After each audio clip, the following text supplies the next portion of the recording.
Hi అండి. Welcome back to our channel sisters world. పండగ ఏదైనా సరే నైవేద్యంగా అయితే ఇది మాత్రం పెట్టాల్సిందే.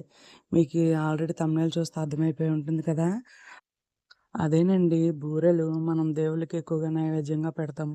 అప్పట్లో అయితే స్వీట్స్‌కైతే స్వీట్స్ బదులు ఇవే వండేవారు బూరెలు. ఇప్పుడంటే మనకి రకరకాల స్వీట్స్ వచ్చాయి కాబట్టి అన్ని రకాల వంటలు చేస్తున్నారు గానీ, అప్పటి కాలంలో అయితే ఇవే స్వీట్స్‌గా పెట్టేవారు ఎవరొచ్చినా సరే. అలాంటి బూరెలు ఈజీ ప్రాసెస్ ఎలాగో చూసేద్దామా? దీనికోసం మనమైతే ముందుగా పచ్చిశనగపప్పునైతే ఒక హాఫ్ అన్ అవర్ నానబెట్టుకోవాలండి. నేనైతే హాఫ్ కేజీ తీసుకున్నాను. హాఫ్ కేజీ తీసుకొని ఒక హాఫ్ అన్ అవర్ పాటు ఇలాగ నానబెట్టుకొని ఉంచుకోవాలి. బాగా కుక్ అవుతుందనమాట. నెక్స్ట్ ఇవి మనం కుక్కర్‌లో వేసుకొని ఒక 3, 4 విజిల్స్ వరకు వేయించుకోవాలి. మెత్తగా అయ్యేంత వరకు విజిల్స్ వేయించుకోవాలి. ఒక 3, 4 విజిల్స్. చూస్తున్నారు కదా! ఇలా విజిల్ వేయించిన తర్వాత వాటర్ అనేది తీసేసేయండి.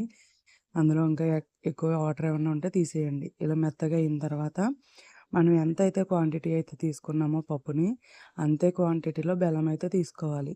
నేను హాఫ్ కేజీ పచ్చిశనగపప్పు అయితే తీసుకున్నాను. సో, హాఫ్ కేజీ బెల్లం అయితే తీసుకున్నాననమాట. ఇలా బెల్లాన్ని తురుముకొని అందులో వేసుకొని మళ్ళీ స్టవ్ ఆన్ చేసి స్టవ్ మీద పెట్టుకోవాలి. మనం పప్పు ఎంతైతే తీసుకుంటామో అంతే తీసుకోవాలండి. బెల్లం కూడా ఈక్వల్ క్వాంటిటీ మనం ఎంత తీసుకున్నా పర్వాలేదు. పావు కేజీ అయితే పావు కేజీ, కేజీకి అయితే కేజీ. అలా ఈక్వల్ క్వాంటిటీస్‌లో తీసుకొని బెల్లం అనేది స్టవ్ ఆన్ చేస్తే మనకి ఇది కొంచెం మళ్ళీ పలచబడతదనమాట బెల్లం కరిగి.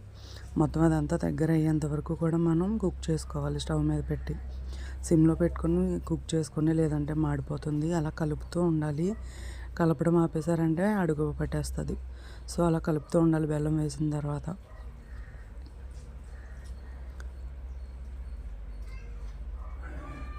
చూస్తున్నారు కదా! మొత్తం అంతా దగ్గర పడింది. సో, నేనైతే ఫైనల్‌గా ఇందులో యాలకుల పొడి అయితే కొంచెం వేసాను ఫ్లేవర్ కోసం. ఇలా దగ్గర పడేంత వరకు మనం కుక్ చేసుకోవాలి. అడుగు పట్టకుండా అలా కలుపుతూనే ఉండాలి. ఈ కన్ ఈ కన్సిస్టెన్సీ అయితే మనకు సరిపోతుంది. సో, నేను స్టవ్ ఆఫ్ చేసి నేను ఇదొక ప్లేట్‌లోకి తీసుకుంటాను. మనకిది చల్లారాలి. ఉండలుగా చేయాలంటే, పూర్ణాలుగా చేయాలంటే ఇది కొంచెం మనకు చల్లారాలి. సో, ఇది పక్కన పెట్టేద్దాం. నెక్స్ట్ మనం బైండింగ్ కోసం నేను మినపరుబ్బు అయితే తీసుకున్నానండి. బైండింగ్ చాలా విధాలుగా చేసుకోవచ్చు. ఇదైతే మనకి ఉండనేది బయటకు రాకుండా కనిపించకుండా బాగా కవర్ అవుతుందనమాట. సో, ఈ విధంగా చేస్తే రాని వాళ్ళు కూడా ఈజీగా వేయగలుగుతారు. సో, నేను ఇలా మినపరుబ్బు అయితే ఒక పావు కేజీ పప్పు మినపరుబ్బు అయితే తీసుకున్నాను. మనం ఇడ్లీ పిండి ఎలాగైతే పట్టిస్తామో అలాగే ఇడ్లీ పిండిలా పట్టించుకోవాలి రుబ్బుని. సో, ఇందులోకి పొడిపిండి తీసుకుంటున్నానండి వరిపిండి. ఒక 2 గ్లాసెస్ ఆఫ్ వరిపిండి తీసుకోవాలి. 2 గ్లాసెస్ వరిపిండి తీసుకొని బాగా కలుపుకోవాలి. ఇందులోనే కొంచెం సాల్ట్. ఇందులో ఏంటంటే మెయిన్ ఒక 3, 4 స్పూన్స్ పంచదార కూడా యాడ్ చేయాలి. మనం లోపలైతే స్వీట్‌నెస్ ఉంటుంది. పైన స్వీట్‌నెస్ ఉండదు కాబట్టి సో, కొంచెం పంచదార కూడా యాడ్ చేయాలి. పైన కూడా కొంచెం స్వీట్‌గా ఉండాలి కాబట్టి. అలాగని ఓవర్‌గా వేసుకోవద్దు. ఒక 3, 4 స్పూన్స్ అయితే సరిపోతుంది. చాలా మైల్డ్‌గా ఉండాలనమాట. సో, ఇలా ఈ చూపిస్తున్న విధంగా కొంచెం పలచగా ఉండాలి. మరీ తిక్కుగా ఉండకూడదు. అలాగని మరీ పలచగా ఉండకూడదు. మనం వేసామంటే ఇలా చూస్తున్నారు కదా!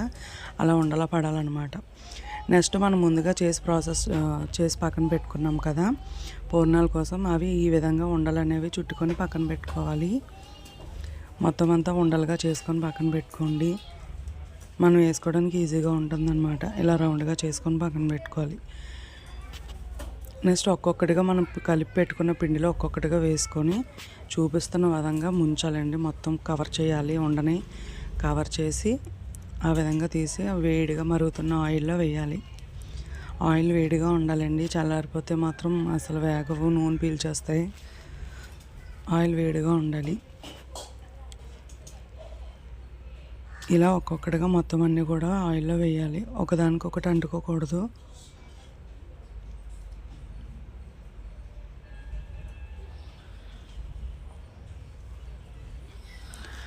ఒక్కొక్కటిగా ఆయిల్‌లో వేయండి. చాలా ఈజీగా చేసుకోవచ్చు. రాని వాళ్ళు కూడా ఈజీగా వేసేస్తారు ఈ విధంగా అయితే.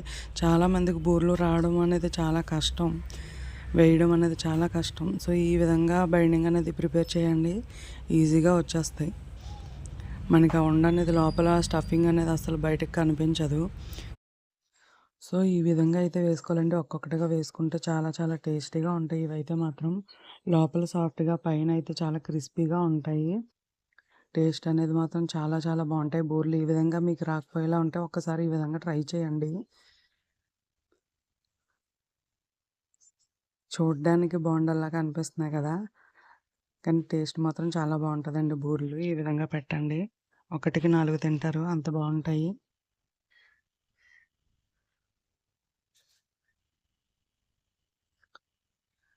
ఇలా మనం వేస్తున్నప్పుడే కొన్ని కొన్ని ఫ్రై అయిపోతున్నాయి. చూస్తూ ఉండాలి. ఇవి వేగినట్టుగానే తిరగేస్తూ ఉండాలండి. చూస్తూ ఉండాలి. మనం ఒక్కొక్కటిగా వేస్తూ ఉంటే ఒక్కొక్కటిగా మనకు ఫ్రై అయిపోతూ ఉంటాయి. చూస్తూ ఒక్కొక్కటిగా తీసుకోవడమే మనం. ఇలా ఫ్రై చేసుకొని ఇవి మనం దేవుళ్ళకి నైవేద్యంగా పెడతాము. నెక్స్ట్ అప్పట్లో అయితే ఇవే స్వీట్స్‌గా పెట్టేవారు. ఇప్పుడైతే మన గులాబ్ జాములని, రసగుల్లాలని చాలా వచ్చేసాయి. అప్పట్లో అయితే ఇవే కదండీ స్వీట్స్. ఎవరొచ్చినా సరే, ఏ పండగొచ్చినా సరే మెయిన్ అయితే మనకి బూరెలైతే కంపల్సరీ అయితే వండేవారు మన అమ్మ వాళ్ళు.